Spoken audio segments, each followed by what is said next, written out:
उनको समझ नहीं पाया। मोहम्मद के वक्त में उमर नाम का एक कातिल जाहिल, जब लोगों ने कहा कि फिर और ऐसा उल्टा मजहब का प्रचार करता है, तो कातिल कहता है कि ये मेरी तलवार है और अब म्यान में जब जाएगी जब मोहम्मद को खत्म कर देगी। नंगी तलवार लेकर के चला जा रहा। रास्ते में किसी ने पूछा कि कहाँ जा रहे हो उमर?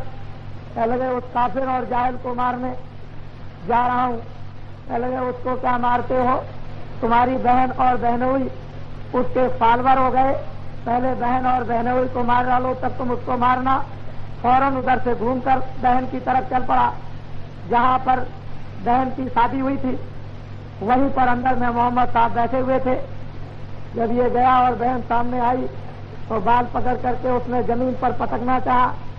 बहन ने कहा कि अरे क्या कर रहे हो तुम? अगर उसको काफिर समझते हो तो मुझे मार डालना, लेकिन 2 आयतें 2 कलाम तो उसके सुन लो, उसके बाद में जो चाहे ना तो करना।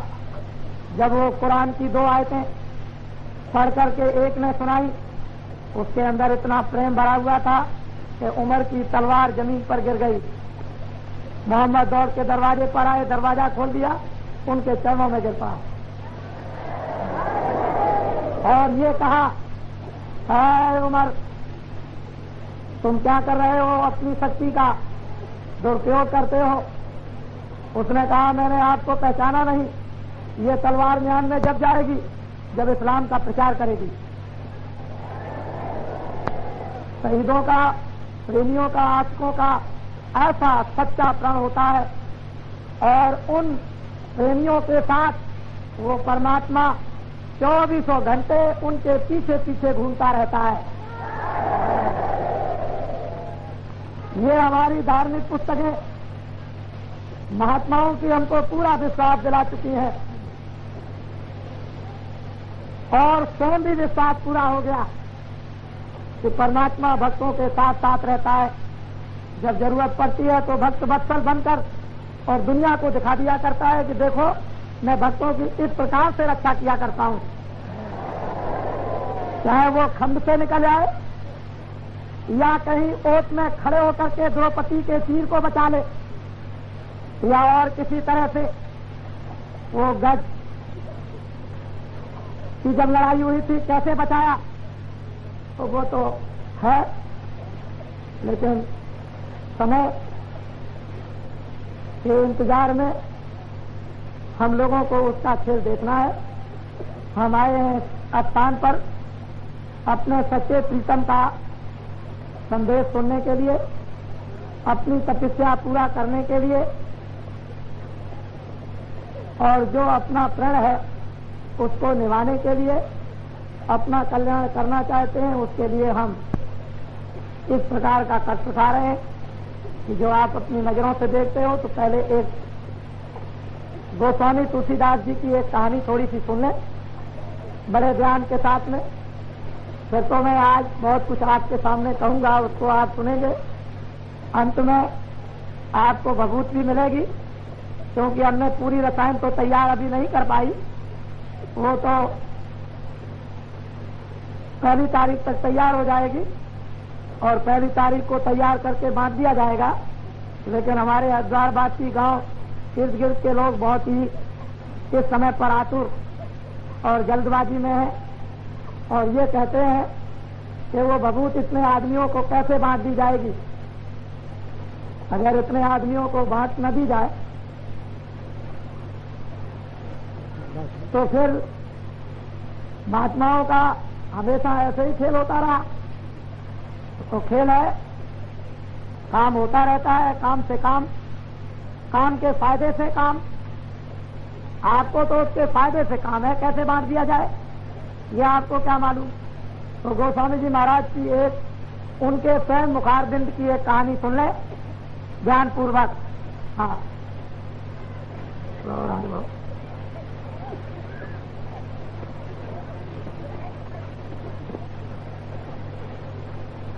जग जो राजापुर जमुना के तीर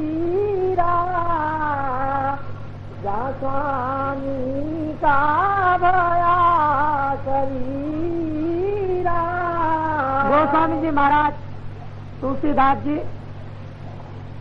जिनका जन्म राजापुर इसी उत्तर प्रदेश में जिले बांदे में हुआ, वो ये कहते हैं कि मेरा जन्म राजापुर जमुना जी के किनारे एक गांव में हुआ। विद बुंदेल खंड वही देसा, चित्रकूट बीच दस कोसा। कहते हैं कि उस देश को बुंदेलखंड नाम से विख्यात है। चित्रकूट से 10 कोस की दूरी पर राजापुर गांव जमुना जी के किनारे पर है, वहाँ हमारा जन्म हुआ।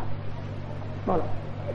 भया जन्म सोई कहो बुझाई, बाल बुध सुध बुध दरसाई। गोस्वामी जी महाराज अपने मुखारबिंद से कह रहे हैं कि भाई मेरा जन्म कब हुआ, मेरी किस प्रकार की बाल बुद्धि थी, वो मैं जब अपने आप खुद कहूंगा तभी किसी की समझ में आएगा, मैं नहीं कहूंगा तो कुछ किसी की समझ में आ नहीं सकता। हाँ। क्रिया भारत भाव मन राता, विद रीत चित सन साथा। गोस्वामी जी महाराज कहते हैं कि बचपन में आज भी 5-5 बरस की बच्चियों की शादी आज भारतवर्ष में हो रही है।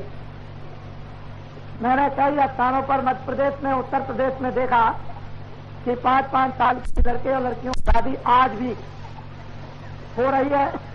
उस समय पर मुसलमानी राज था, लोग अपनी लड़कियों को जल्दी से जल्दी 5, 6, 7 बरस के अंदर ही शादी कर दिया करते थे। गोस्वामी जी महाराज की शादी बचपन काल ही में हो गई, जबकि उनको इस बात का ज्ञान भी नहीं था कि गृहस्थ आश्रम किसका नाम और कैसे निभाया चलाया जाएगा, लेकिन बचपन में शादी हो गई। हाँ।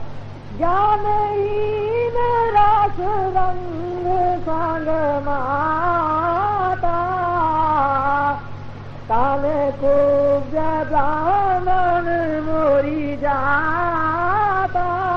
एक उच्च परिवार में इनका जन्म हुआ था, संपन्न परिवार था, विद्वान परिवार था, माननीय परिवार था। बचपन में शादी हो गई, मन स्त्री की तरफ रमने लगा। ज्ञान से हीन थे कि मुझे कुछ भी ज्ञान मालूम नहीं था, मैं संसार के भौतिक मान मर्यादा जाति के चक्कर में था। कहते हैं मेरी जात कानपुर की थी, मैं ब्राह्मण था, मेरा जन्म राजापुर में हुआ था। हाँ। जगत भाव ऊंचा सब भाती, कुल आदि मान मान मद मादी। जगत भाव से अपना जो कुल था वो श्रेष्ठ था, सब लोग उसका पूजन करते थे, नमन करते थे, इज्जत करते थे। धन भी था, विद्या भी थी, ब्राह्मण जाति में जन्म, फिर कानकुब्ज सबसे ऊंचे ब्राह्मण बोले जाते थे। फिर मान मर्यादा उस समय पर थी ही, लोग ब्राह्मणों को अधिक मानते ही थे। इसी उलझन में गोस्वामी जी महाराज अपने जात पात में फंसे हुए अपने को वर्णन कर रहे कि मैं इस नशे में था। हाँ। मोटा माने कुछ जीव अचीना, ज्ञान माते मातरा मालीना। कहते मेरा मन मोटा था इसलिए कि मैं जाति में श्रेष्ठ था, कुटुंब कुल का सम्मान था, धन संपत्ति थी ही उस समय पर उनके पास में, तो मन तो मोटा स्वाभाविक होगा। किसी से एक साहूकार घर में जन्म हो जाए तो बच्चे को तो ये अभिमान रहता ही है कि मैं सेठ हूँ, मैं एक बड़ा आदमी हूँ। ऐसे ही गोस्वामी जी महाराज कहते हैं मेरा मन मोटा और ज्ञान में तो बिल्कुल अचेत था। उस समय को तो मुझे होश ही नहीं था कि ज्ञान किसको कहते हैं। हाँ। एक विधि चित रहो समारे, मिले कोई संत फिरूट लारे।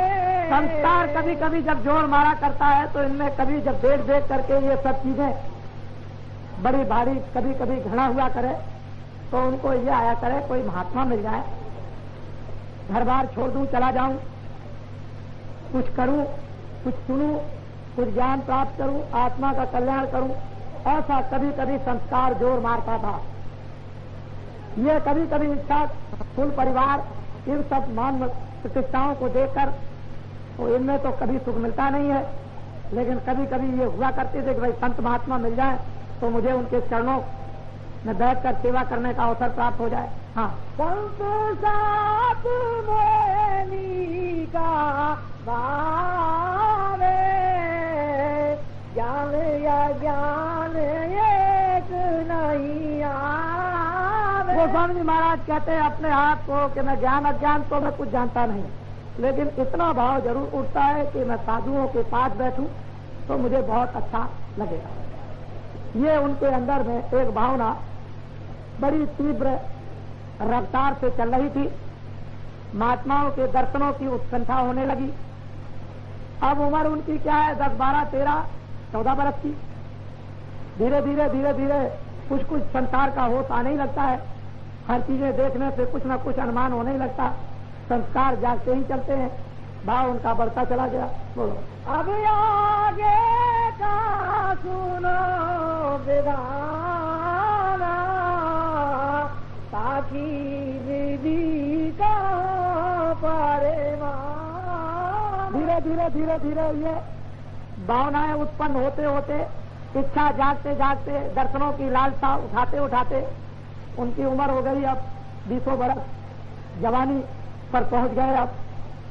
अब तो जब जवानी लगती है तो जवानी के जोश में जो चाहे सो कर लीजिए, चाहे कबीर हो या नानक हो, राम हो या कृष्ण हो, रैदास हो या मीरा हो, किसी ने भी कुछ किया, उन्होंने जवानी के जोश में किया। जवानी का जोश ढल गया तो कुछ होने वाला नहीं। चाहे वो दुनिया की दौलत कमाना हो, दुनिया का राजपाट करना हो, गृहस्थ आश्रम को चलाना हो, कोई भी किसी तरह का काम काज हो, जवानी के जोश में होता है। जवानी का जोश निकल गया तो बुढ़ापे में कुछ नहीं होता है। अब आई जवानी, इच्छा अब निशाने पर आ गई, लगन लग गई, कोई साधु महात्मा मिल जाए। अब वो अपने आप को कह रहे हैं कि मेरे साथ क्या हुआ। हाँ, संबत 16 से था 14, दिन भयो आदम का 14। संबत 16 से 14 में 1589 में इनका जन्म हुआ था और संबत 16 से 14 में इनको गुरु महाराज, जिन्होंने परमात्मा की प्राप्ति कर ली थी, वो इनको मिले और बैठाल कर उनको अगम का सौदा दिया, सामान दिया, जुक्ति दी, भेज दिया, मंत्र दिया, रास्ता दिया। ये उनको संबत 16 से 14 में, 1589 में उनका जन्म हुआ। इधर 11 वर्ष और 14, 25वें वर्ष में इनको रास्ता उस परमात्मा की प्राप्ति का अपने गुरु द्वारा मिला। ठीक जवानी के जोश पर जब वो खड़े हुए 25वीं बरस उम्र में, जवानी के जोश पर, बस उसी वक्त में इनको रास्ता गुरु महाराज से मिल जाए। चाहे ये मनुष्य रूपी किराए का मकान फिर नहीं मिलेगा, तुम अपनी आजादी का पूरा पूरा काम कर लो, ये रास्ता है जाने का अपने घर में। आ गए निशाने पर, भाव उठता ही था, इच्छा होती थी, लगन थी कि मुझे साधु महात्माओं का दर्शन हो। मिल गए उनको सच्चे रास्ता बताने वाले महापुरुष। जब उनको रास्ता मिल गया तो वो गोस्वामी जी महाराज अपने आप कहते हैं, क्या उसको सुने आप। हाँ, कावन सुदी बोमी तितवारी, आधी रात बाई गात न्यारी। सामन सुदी नौमी तिथि, मुझे जब गुरु महाराज ने बताया तो मैं रात को अपने कमरे में साधना करने लगा, भजन और ध्यान करने लगा। और रात में एक बार जी हमारे कपाट दिव्य नेत्र ज्ञान चक्षु खुल गया और मैं ये सब रहस्य लीला और तमाशा उस नेत्र के द्वारा देखने लगा। अब वो लीला और तमाशा जो अर्धरात में जो वो देखने लगे तो देखते देखते देखते देखते कौन छकता है उसको और कौन उधर से आंख हटाएगा, क्योंकि वो तो अद्भुत लीला है। यह रहस्य रघुनाथ कर वेग न जाने, कोई जो जाने तो रघुपत कृपा सब पे मोह न हो।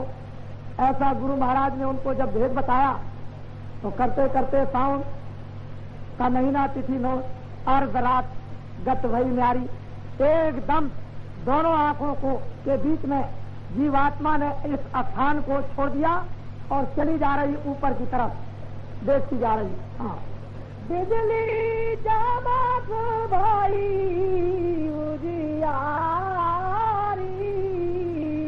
करका घोर घोर आत्मारी।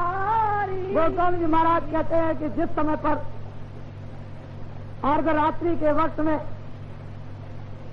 9 दरवाजों से और ऊपर 10वें दरवाजे की तरफ में जब मेरी जीवात्मा ऊपर को चढ़ी तो क्या देखता हूं कि बिजली चमाचम चमक रही और इतना जोर का शोर घनघोर हो रहा कि अगर वो सुनने को साधकों को मिल जाता है तो ऐसा मालूम होता है जैसे मस्तक फट गया।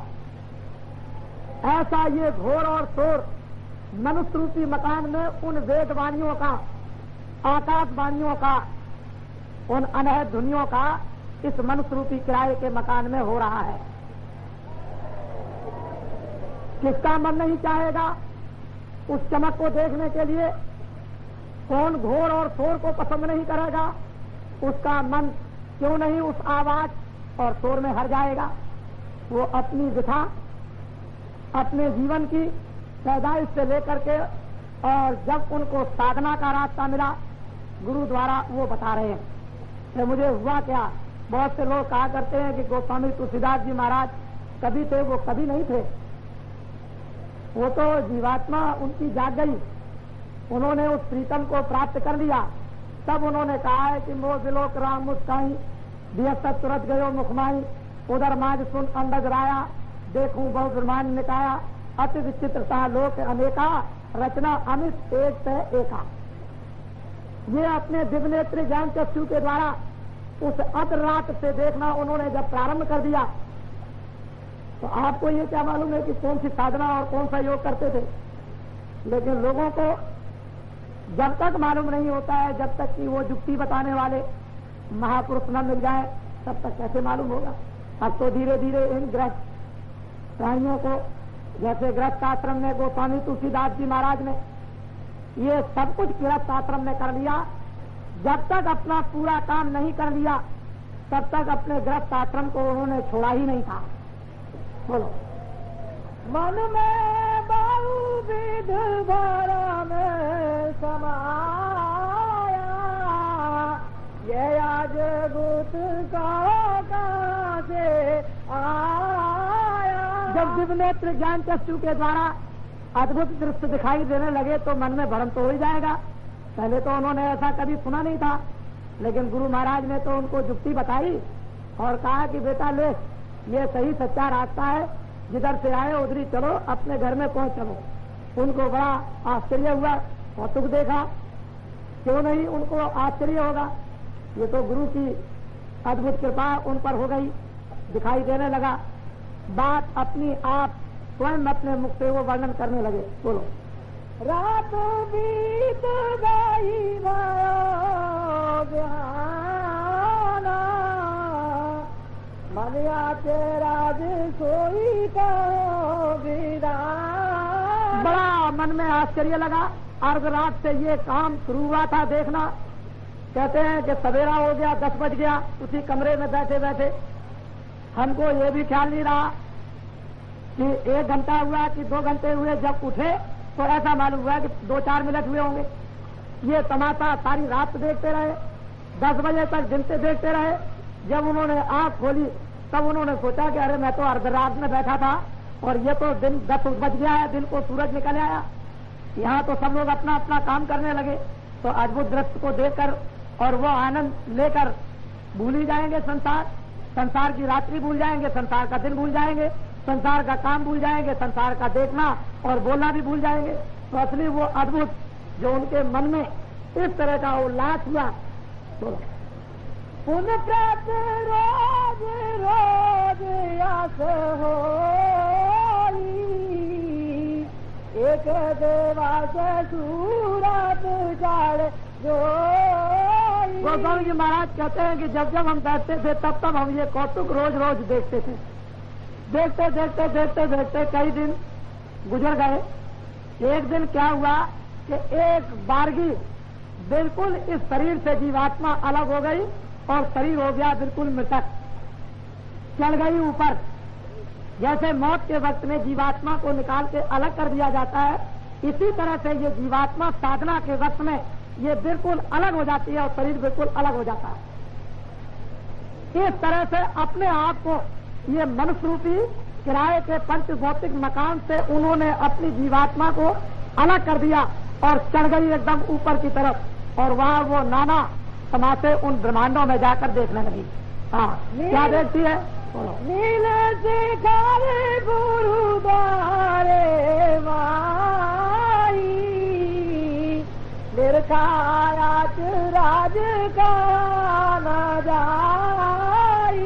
बहुत से लोगों से पूछा जाता है भाई कहाँ जा रहे हो? कहने लगे हरिद्वार में गुरुद्वारे में जा रहे हैं। गुरु का द्वारा तो बच्चा उधर है, इधर हरिद्वार में कहाँ से आया गुरु का द्वारा? इधर कहाँ जाओगे? वो तो इधर है कि चढ़ गई ऊपर और वहां पहुंची जहां गुरु का द्वार था। वहां गुरु के द्वार पर बैठकर उसने जो जो अद्भुत तमाशे देखना प्रारंभ किया वो जबान से अर्वचनीय कहे नहीं जाते हैं। जो जो साधक नर नारी साधना करते हैं और ये तमाशों को जब देखते हैं वो कहने लायक।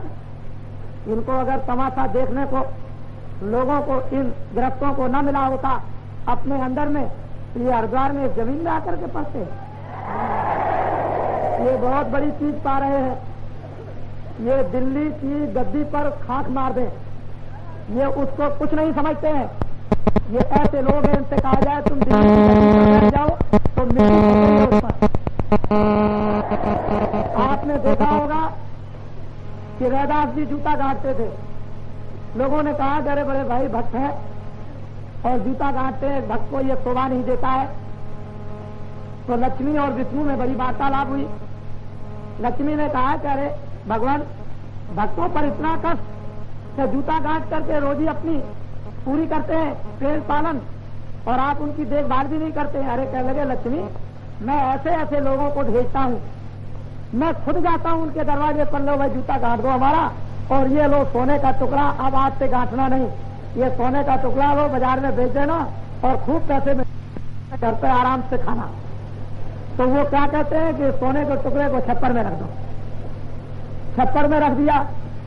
फिर आए और उनका अच्छा जूता गांठ दीजिए। कह लगे भाई वो हम सोने का टुकड़ा दे गए थे, जहाँ रखा है वहां से ले जाओ। देखिए आप, तो लक्ष्मी ने ये कहा कि मुझे इजाजत दीजिए। देखे कैसे नहीं वो लेते हैं। कह लगे जाओ, मैंने तुमको अधिकार दिया, जैसे चाहो वैसे दे दो। लक्ष्मी तमाम सुसज्जित सुंदर रूप बना करके असरतियों को भरकर चली। उनके दरवाजे पर जब पहुंची तो असरतियों को उसने ऐसे फेंक दिया, तो चम चम चम चम चम चम असरतियां करने लगी। रैदास जी ने सोचा कि मेरी देवी ने ये असरतियां अपने जीवन में कभी भी चमकती हुई नहीं देखी, वो उसे देखते ही लालच आ जाएगी, तो उसको इकट्ठा करके मट्टी से उसको ढकने लगे। उधर से आ गई उनकी देवी जी। कह लगे आप क्या करते हैं? कह लगे कुछ नहीं करते हैं। नहीं, कुछ तो जरूर करते हैं। उसने देखा और देवी ने क्या कहा? कह लगे अरे कहते हैं आप कि मैं कुछ नहीं करता हूँ, इस मट्टी को मट्टी से ढकते हैं। अरे देवी, मैं तो ये जानता था कि तू इन असत्यों को देख लेगी तो तुझे लोभ और लालच आ जाएगा, तू मुझसे भी 4 कदम आगे निकली। तो यहाँ तो भक्त ऐसे होते हैं कि जूता गांठने में लगे रहे, मस्त रहते हैं, उनको कुछ नहीं। लेकिन ये महापुरुषों ने क्या दिया और क्या भक्तों प्रेमियों ने लिया, वो अपनी कहानी अपने आप गोस्वामी जी महाराज कहते हैं कि मेरी सूरत चढ़ गई और वहां जाकर के क्या देखती है जो कहा नहीं जाता, लिखने में नहीं आता। दुनिया कुछ और सोचती है और कुछ पढ़ती लिखती है, लेकिन है वास्तव में कुछ और। हाँ, कहा लगे का विधि विद डंडा, उनका बोले राज पारा ब्रह्मांडा। अब गोस्वामी जी महाराज कहते हैं कि जब गुरुद्वारे पर मैं जाकर के वहां बैठा और दर्शन किया तो मैंने वहां पर ब्रह्मांड खूब अच्छी तरह से खोल के देखा। एक एक ब्रह्मांड में अपने अपने लोक में अनेकों राम और अनेकों कृष्ण राज कर रहे हैं। अपने अपने लोक में देवी और देवता, ये मैंने वहां अपनी आंख से उस ब्रह्मांड में देखा। आपने क्या देखा? ये दुनिया देखी जिसके लिए दीवाने और पागल हो रहे हो। और क्या देखा? बहुत ज्यादा देखा तो शराबों की बोतलें देखी। और क्या देखा? गाय बकरी के चिथड़ों को देखा, झूठ और छल कपट को देखा, बेईमानी को देखा। और देखा ही क्या? इन महापुरुषों ने क्या पाया? जो पाया वो आपको सुना रहे हैं, जिसने दिया वो भी सुना रहे, जो देंगे वो भी सुनाएंगे, जिनको मिलेगा वो भी सुनाएंगे। हाँ, गंगा जमुना और त्रिवेणी कमल माई सतगुरु की कहते गोस्वामी जी महाराज की उनके चरण कमलों में मैंने वहां पर जो गंगा और जमुना का पाठ त्रिवेणी संगम का देखा तो इतना बड़ा पाठ चढ़ा है कि ये सूरज इधर डूबकर और सुबह फिर निकलकर वहां बताया जा सके वहां क्या हो रहा। वो बातें यदि आपको सुनाई जाए तो आप भी चकाचौंध हो जाओगे और कहोगे कि या तो बाबा जी पागल हो गए या मैं खुद पागल हो गया। बाबा जी पागल नहीं, पागल तो आप हो, क्योंकि पागल खाने में पागली चिल्लाया करते हैं। बाबा जी तो पागलपन को खत्म करते हैं। इसलिए वो क्या उस तरफ में हो रहा, मैंने उस रोज कहा था कि ऐसा तुम्हारे पास में राकेश है कि जिसमें एक नया पैसा भी नहीं लगे किसी मशीन आदि के बनाने में, और उस पर तुम सवार हो जाओ और करोड़ों मील एक सेकंड में चले जाओ और उसी सेकंड में करोड़ों मील से लौट आओ। ऐसा राकेश तुम्हारे मनुष्य रूपी मकान में पहले ही से उस परमपिता परमात्मा ने बिल्कुल रेडी और तैयार करके रखा है, केवल हमको उस पर सवार होने की देर है। और जब इनके गुरु ने उस पर सवार कर दिया तो गोस्वामी जी महाराज अपने आप कहने लगे तो देखो मैंने क्या पाया, अपनी आंखों से क्या देखा। उसका सब उच्चारण करने लगे। मीरा ने भी यही उच्चारण किया कि जब जब सूरज लगे बा घर को पल पल नैनन पानी ज्यों ही तीर तीर संसालत कतक कतक कतकानी रात दिवस मोई नींद न आवे भावे अन्न न पानी ऐसी तीर ग्रह तन भीतर जागत रहन बयानी। इतना दर्द उठा हुआ है कि न सोना अच्छा, न खाना अच्छा, न बोलना अच्छा, न देखना अच्छा। ऐसा दर्द हो रहा जैसे चारों तरफ से भाले चुप गए। और वो इच्छा करती है कब दर्शन होगा प्रीतम का, अंत में न मिल जाए पाए पिए अपना, तब मेरी पीर बुझानी। मीरा खाक ये रात इस खलक पर डाल दी, तब प्रीतम मिल गया। तुमने तो एक आंसू भी नहीं बहाए, रात को सुबह भी नहीं जगे, उधर से चलने लगोगे तो कहने लगोगे वहां तो बड़ी ठंडी है, कैसे जाऊंगा वहां। जिन लोगों ने ठंडी को ठंडी नहीं समझा, भोजन को भोजन नहीं समझा, भूख प्यास को भूख प्यास नहीं, नींद को नींद खत्म हो गई, रात और दिन तड़पते हैं, वो प्रीतम का दर्शन निश्चित पाते हैं। क्यों नहीं मिलेगा उनको? ये लोग इसी प्रकार से बन गए। ऐसे ही इनको महात्मा महापुरुष महान आत्माएं मिल गई, सच्चे भेद को पकड़ा दिया, निशाने पर तोल दिया, बैठा दिया, चले चलो अपने घर में। जब उनको मिलने लगा अपने आप कहने लगे बोलो पदम प्रियाग योगन पूर्वागा सतगुरु कंज सूरत पाद पादा।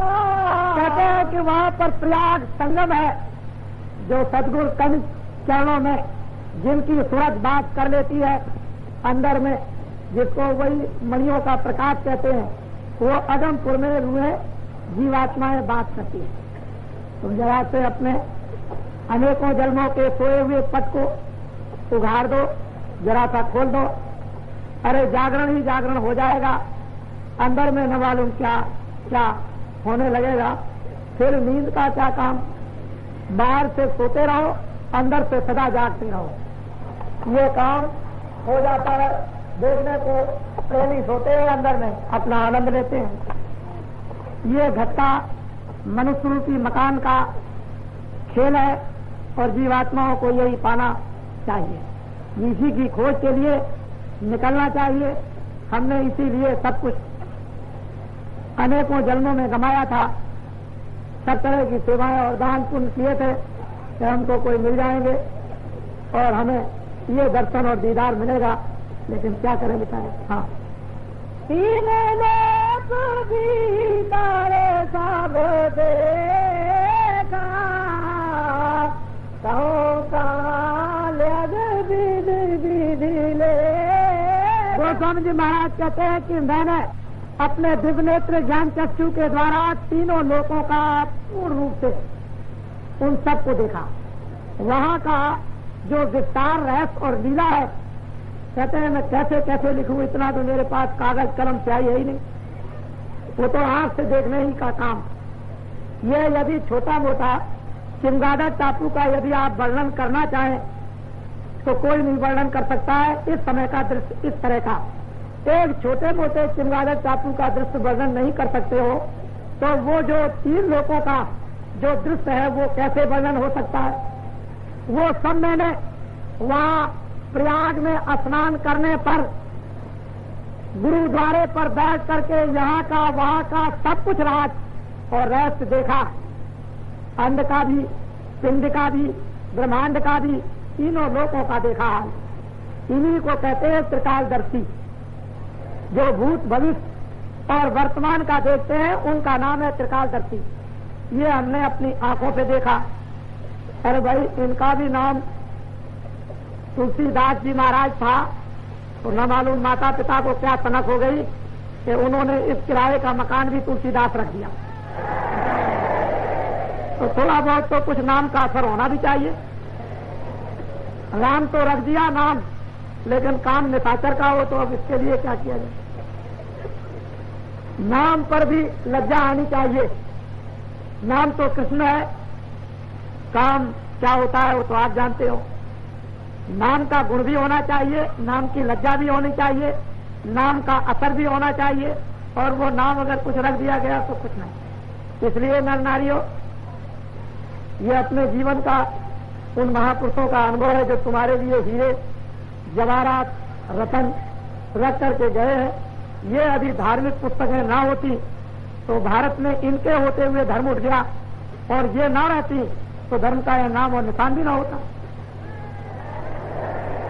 ये तो इन्हीं पुस्तकों की वजह से धर्म का नाम और निशान अभी है, और इसी आधार से वो शक्तियां प्रमाण देकर आपको परिपक्व कर देती हैं। लेकिन वो ना होती तो बड़ा मुश्किल हो जाता। इसलिए आप बड़े ध्यानपूर्वक सुने, ये संदेश सुनाया जा रहा। जो बातें मैं आपको गोस्वामी जी महाराज की सुना रहा हूँ, उन्होंने भी कुछ देखा तो हमने भी कुछ देखा है। बिना देखा हुआ कुछ नहीं सुना रहे। ये तो केवल एक प्रमाण के लिए, और तुम भी कुछ ना कुछ देख रहे हो। जो ब्रह्मांड भरा जग माही, तो देखा सब गत में जाई। गोस्वामी जी महाराज कहते हैं कि जो ब्रह्मांड में वो मैंने मनुष्य रूपी किराए के मकान पर दोनों आंखों के बीच हिस्से से देखा। वो सब यहीं से बैठकर मैंने उसको साफ यानी बिल्कुल दिखाई देता है। जब वो दिव्य नेत्र ज्ञान चक्षु खुल जाता है, पीछे क्या है, आगे क्या है, ऊपर क्या है, नीचे क्या है, सब कुछ नजर आता है। कहते हैं मनुष्य रूपी किराए के मकान पर दोनों आंखों के बीचों बीच में उस जीवात्मा दृष्टि द्वारा मैंने सब कुछ देखा। हाँ, नित नित सैल सूरत संग खेला, दीर्घाया गम निगम यास से गोस्वामी जी महाराज कहते हैं मैंने ईश्वर का भी दर्शन किया, मैंने ब्रह्म का भी दर्शन किया, मैंने पार ब्रह्म का भी दर्शन किया, अगम और निगम मैंने ये सब अपनी आंखों से देखा। इसके बाद कहते हैं क्या और देखा, चलो कस कस कायागम विदना एक दिवस चढ़ यागम ठिकाना। कहते हैं कि ये रोज देखते देखते लीला देखते देखते एक दिन क्या हुआ कि मेरी सोच जो है वो सतलोक में चढ़ गई, सचखंड में पहुंच गई। जो ग्रंथ साहब में सचखंड लिखा हुआ और संतों की पुस्तकों में सतलोक लिखा हुआ, वहां जाकर के उन्होंने उस सतपुरुष का दर्शन और दीदार किया। हाँ, वहाँ की दल चोद कुछ बारी अंड खंड ब्रह्मांड से जारी। कहते वो तो ना अंड है, ना वो पिंड है, ना वो ब्रह्मांड है और ना वो पार ब्रह्मांड और उसके परे ये सब खेल हो रहा। ऐसा अगम अगोचर प्रीतम के देश का ये अद्भुत खेल जो गोस्वामी जी महाराज ने अपनी 25 वर्ष की अवस्था में देखा। ये सारा का सारा रहस्य एक वर्ष के अंदर में पूरा काम कर रहे हैं। वो जवानी के जोश को उन्होंने एक क्षण भी व्यर्थ में नहीं जाने दिया और आज से लेकर अंत तक और अंत से लेकर आज तक इसी मनुष्य रूपी मकान में संपूर्ण ज्ञान को उन्होंने प्राप्त कर लिया। लेकिन अब क्या किया जाए, लोगों में चाहना नहीं, लोगों को रास्ता नहीं। तो मैं अपनी बात करता हूँ कि आपको भी कोई मिल जाए रास्ता दिखाने वाला तो आप भी उसको प्राप्त कर सकते हो। गोस्वामी जी महाराज ने काशी में बैठकर तकीमिया मुसलमान को पहुंचाया, बड़े बड़े विद्वान पंडित काशी में माना, मेनू श्यामा उनको पहुंचाया। उनके जो प्रथम शिष्य राजापुर में जब थे तो वो बेचारे रोज दर्शन के लिए आते और जाते थे। सारे नर नारी राजापुर के चारों तरफ के गांव के ताले लग जाते थे गोस्वामी जी महाराज के दर्शन के लिए 25 वर्ष की अवस्था में। और ये बेचारे अहीर जात के हृदय, ये वहां एक नौकरी 3 रुपए की करते थे, इनके पक्के भक्त और आशिक बन गए। उनको रास्ता बतला दिया, उन्होंने 1 साल के अंदर उसको भी पहुंचा दिया। देखिए आप, आश्चर्य की बात तो ये, फिर उन्होंने प्रार्थना की कि मेरा घर काशी में है, आप काशी में कभी आइए। प्रार्थना पर राजापुर से छोड़ के काशी चले गए और शेष अपनी अवस्था इसी यानी परमार्थ में लोगों के समझाने और बुझाने में उन्होंने काशी में बिता दी और संवत 1680 में उन्होंने अपना शरीर त्याग दिया। चीज असली ये है, इसी तरह से आप भी लग जाओ। हमको आप क्यों ऐसा समझते हो कि बाबा जी कुछ और है? अरे बाबा जी तो दोनों तरफ, इधर भी नाव पर बैठा दें और उधर भी बैठा दें। इधर ग्रस्त जीवन की नौका को भी पार कर लो और परमार्थ जीवात्मा की उसको भी पार कर लो, उसको भी उतार दो समुद्र से। ये तो चंद 40-50 वर्ष की नदी है। अरे ये एक बहुत बड़ी नदी भवसागर से पार उतरने की। दोनों नदियों को इसी जिंदगी और जीवन में पार कर लो, काम बन जाएगा। तो मैंने छोटा मोटा एक आपको प्रमाण सुनाया और उसी की साधना रास्ता आपको बता रहा हूं। ये कोई खेल नहीं कर रहा हूं, ये सच्चा काम है, सच्ची रीत, सच्चा तरीका, सच्चा मार्ग है, सच्ची उपासना, सच्चा कल्याण, सच्चा जागरण है। समझ गए? सच्चा अपना घर है, सच्चा वेद है, सच्चा प्रेम है, सच्ची शांति है, सच्ची निवृत्ति है और सच्ची मोक्ष। ये कोई बनावट का काम नहीं, अगर बनावट का काम होता है तो फिर ये काम हो ही नहीं सकता था। इसलिए नर नारियों, तुम धन्य हो, अति धन्य हो, जो अपना समय इस तरह घरगार के काम काज को भूलकर और इस तरह से अपना समय सौभाग्य के जुटाने में, संस्कार के जुटाने में, अपने भागों को पलटने में, अपनी जीवात्मा के जागरण में इस तरह से अपने आप को लगे हुए हो, ये तो तुम्हारी बहुत बड़ी तपस्या हो रही। तो जो समझता है वही समझता है, हर आदमी इसको क्या समझ सकता, कोई नहीं समझता।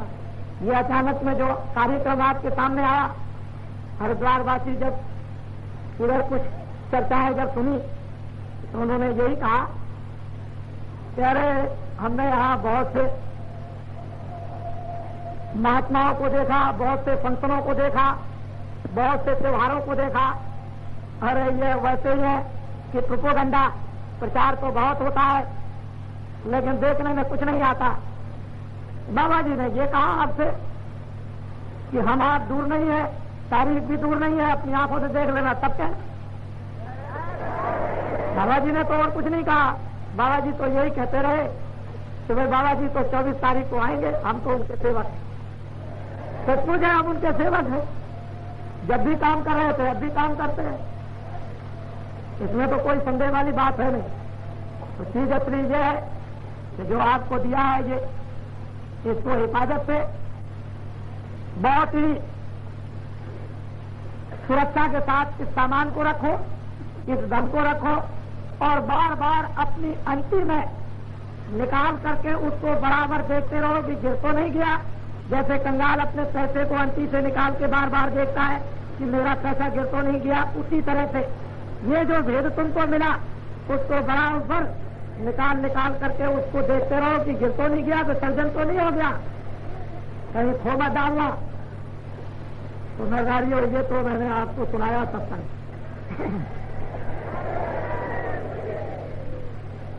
हमारे प्रेमी जन नरनारी बहुत से विराजमान है जो बहुत दिनों से साधना कर रहे, इसमें कोई संदेह नहीं है कि अपने सत्संग में नरनारियों की उच्च कोटि